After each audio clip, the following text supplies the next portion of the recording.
يوم يفر المرء من أخيه وأمه وأبيه صدق الله العظيم আল্লাহ রাব্বুল আলামিনের দরবারে অসংখ্য অগণিত শুকরিয়া যে রব্বুল আলামিন আমাদেরকে এই মুহূর্তে এক মজলিসে আসার এবং বসার তৌফিক দিয়েছেন, সেই জন্য রব্বে কারীমের দরবারে শুকরিয়া আদায় করি আলহামদুলিল্লাহ।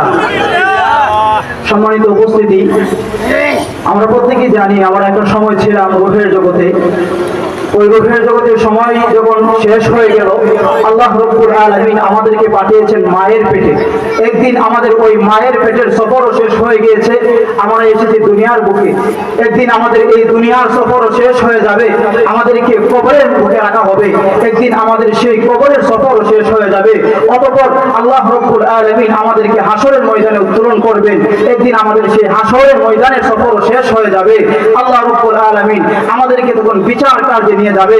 তখন আমরা দুইটা ভাগে বিভক্ত হয়ে যাব, ফারিকুন ফিল জান্নাহ ওয়া ফারিকুন ফিন নার। একদল হয়ে যাবে জান্নাতে, আরেক দল চলে যাবে জান্নাতে। আল্লাহ রাসূল সাল্লাল্লাহু আলাইহি ওয়াসাল্লাম এই সফর সংক্রান্ত একটা হাদিস আমাদেরকে শুনিয়েছেন। এক সাহাবী একদিন আল্লাহ রাসূলের কাছে এসে বলতেছেন, হুজুর, আমি একটা বড় এক সফরে নিয়ত করেছি, আমাকে যদি কিছু সরঞ্জাম দিতেন। আল্লাহ রাসূল সাল্লাল্লাহু আলাইহি ওয়াসাল্লাম খুব ভালো করে বুঝতে পেরেছেন ওই সাহাবী আমার কাছে দুনিয়ার কোনো সরঞ্জামের জন্য আসে নাই, দুনিয়ার সফরের জন্য সে তার বাবার কাছে যেত, তার পরিবারের কাছে যেত। সে যেহেতু আমার কাছে এসেছে, তো সে আখিরাতের সফরের জন্য এসেছে। এই জন্য আল্লাহ রাসূল সাল্লাল্লাহু আলাইহি ওয়াসাল্লাম তাকে তাকওয়ার দোয়া করে দিলেন। আল্লাহ রাসূল বললেন, আল্লাহ রাব্বুল আলামিন তোমার তাকওয়া আর পরহেজগারি বাড়ায় দিক। মুহাদ্দিসিনে কেরাম এই হাদিসের ব্যাখ্যা করতে গিয়ে বলেন, আল্লাহ রাসূল তার তাকওয়া বাড়ায় দেওয়ার দোয়া কেন করলেন? কারণ রাসূল জানতেন ওই সাহাবী মুমিন, একজন মুমিন বান্দা। মুমিন হওয়ার পরে আল্লাহ রাব্বুল আলামিন তাকে সর্বশ্রেষ্ঠ যে দামি নিয়ামত দিয়া থাকেন, ওই নিয়ামতটা হচ্ছে তাকওয়া আর পরহেজগারি। এই জন্য আল্লাহ রাসূল তাকে তাকওয়া আর পরহেজগারি নিয়ামত বলে দিয়েছেন। অতঃপর আল্লাহ রাসূল, সাহাবী দেখলেন রাসূলের মনটা অনেক ভালো, তখন সাহাবী বললেন, ফাজিদনি ইয়া রাসূলুল্লাহ, হুজুর যদি আরেকটু বাড়ায়া বলতেন। আল্লাহ রাসূল তখন বললেন, আল্লাহ রাব্বুল আলামিন তোমার সমস্ত গুনাহ খাতা মাফ করে দিক। কেন? অতঃপর মুহাদ্দিসিনে কেরাম বলেন, দুই নম্বরে কেন আল্লাহ রাসূল সাল্লাল্লাহু আলাইহি ওয়াসাল্লাম তার গুনাহ খাতা মাফ করার কথা বললেন? মুহাদ্দিসিনে কেরাম বলেন, দুনিয়া আখিরাতের জমিনের মধ্যে সমস্ত মানুষ জান্নাতে যাওয়ার যে শর্ত, সেই শর্ত মুহাদ্দিসিনের জন্য যে শর্ত, মুফাসসিরিনের জন্য যে শর্ত, ইমাম সাহেবের জন্য যে শর্ত, খতিব সাহেবের জন্য সেই শর্ত, মুসল্লির জন্য যে শর্ত, সাধারণ মানুষের জন্য সেই শর্ত, সেই শর্তটা হচ্ছে গুনাহ মাফ হওয়া। সেই জন্য আল্লাহ রাসূল তাকে তার গুনাহ মাফ হওয়ার দোয়া করেছেন যে আল্লাহ রাব্বুল আলামিন তোমার সমস্ত গুনাহ খাতাগুলোকে মাফ করে দিন। কারণ ওই সময় যখন আমরা দুইটা ভাগে বিভক্ত হয়ে যাব, ফারিকুন ফিল জান্নাহ ওয়া ফারিকুন ফিল নার, একটা দল আমরা জান্নাতে চলে যাব, আরেকটা দল জাহান্নামে চলে যাব। আমরা যারা জাহান্নামী হয়ে যাব, আমাদেরকে যখন আল্লাহ রাব্বুল আলামিন ফয়সালা করার পরে জাহান্নামে যখন আমাদেরকে নিক্ষেপ করবে, জাহান্নামীরা একটা সময়, দীর্ঘ সময় জাহান্নামে থাকবে।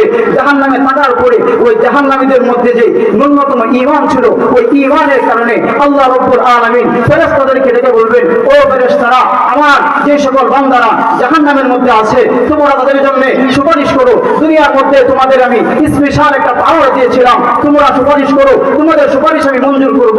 ফেরেশতারা সুপারিশ করবেন। ফেরেশতাদের সুপারিশে আল্লাহ রাব্বুল আলামিন অসংখ্য অগণিত জাহান্নামীদেরকে এনে, আল্লাহ রাব্বুল আলামিন অসংখ্য অগণিত জাহান্নামীদেরকে এনে হায়াতের নহরে ডুব দিয়ে তাদেরকে জান্নাতে প্রবেশ করাবেন। অতঃপর আল্লাহ রাব্বুল আলামিন আরো দেখবেন অসংখ্য অগণিত মুমিন বান্দা যাদের অন্তরে ন্যূনতম ঈমান রয়েছে, তারা জাহান্নামের মধ্যে রয়েছে। অতঃপর আল্লাহ রাব্বুল আলামিন ডাক দিবেন, ও আমার আম্বিয়া কেরাম, তোমরা কোথায় আছো? তোমরা তাদের জন্য সুপারিশ করো। দুনিয়ার মধ্যে তোমাদেরকে বিশেষ এক নিয়ামত দিয়েছিলাম, বিশেষ পদ মর্যাদা আমি দিয়েছিলাম, আজকে সুপারিশ করো, তোমাদের সুপারিশ আমি মঞ্জুর করব। নবীরা সুপারিশ করবেন। নবীদের সুপারিশে আল্লাহ রাব্বুল আলামিন অসংখ্য অগণিত জাহান্নামীদেরকে বের করে নিয়ে আসবেন। অতঃপর আল্লাহ দেখবেন আরো অসংখ্য অগণিত মুমিন বান্দা যাদের অন্তরে ন্যূনতম ঈমান রয়েছে, তাদের বদ আমলের কারণে জাহান্নামে রয়েছে। অতঃপর আল্লাহ রাব্বুল আলামিন ডাক দিবেন, ইয়া আইয়ুহাল মালাইকা, ইয়া আইয়ুহাল আমলিয়াই, ও আমার ওলিরা, তোমরা কোথায়? তোমাদেরকে দুনিয়াতে আমি বিশেষ পদমর্যাদা দিয়েছিলাম, আজকে তোমরা এই আমার জাহান্নামী বান্দাদের জন্য সুপারিশ করো। তোমাদের সুপারিশ আমি আল্লাহ রাব্বুল আলামিন মঞ্জুর করব।